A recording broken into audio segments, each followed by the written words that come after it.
L'anorexie est une maladie qui touche de plus en plus de personnes, aussi bien les garçons que les filles. Pour beaucoup de personnes, l'anorexie est un physique. Or, c'est avant tout une maladie mentale qui nous détruit. Une personne en surpoids peut très bien être anorexique, et une personne maigre ne l'est pas forcément. J'ai décidé de vous raconter mon combat. Voilà 1 an et demi que je suis tombée dans l'anorexie mentale. 1 an et demi que cette petite voix me hante. Au début, je voulais juste perdre 2-3 kilos, pour devenir comme les mannequins sur les réseaux sociaux, pour être mince comme le veut la société. Mais très vite, j'ai perdu le contrôle. Plus les chiffres descendaient sur la balance, plus je voulais encore perdre, et plus j'étais contente. Depuis toute petite, j'ai toujours eu peur de grossir. J'ai toujours eu peur du regard des gens, de ce qu'ils pensent de moi. Quand j'ai commencé à perdre du poids, la voix dans ma tête que j'ai appelée maléfique me hantait chaque jour, chaque minute, chaque seconde. Je n'étais plus moi-même, c'est mon anorexie qui me contrôlait, elle était plus forte que moi.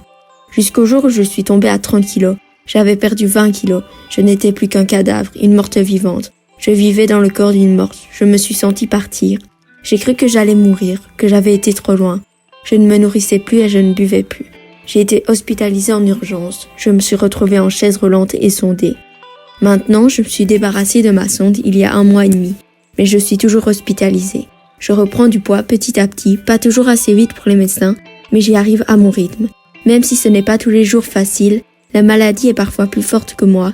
Elle me fait me faire du mal, me haïr, me détester. Mais j'essaye de me battre, de m'en sortir, de reprendre le dessus pour pouvoir vivre à fond ma vie d'adolescente. Avec mes amis, ma famille, j'essaye de retrouver mon sourire. Je ne lâcherai rien, je ne laisserai pas la maladie gagner. Je veux vivre, reprendre mes kilos de vie. Je n'ai pas le droit de me faire du mal comme la maladie le voudrait. Je n'ai plus envie de me prendre la tête pour un poids, pour une pâte ou un grain de riz mangé en plus. Moi aussi j'ai le droit d'être heureuse.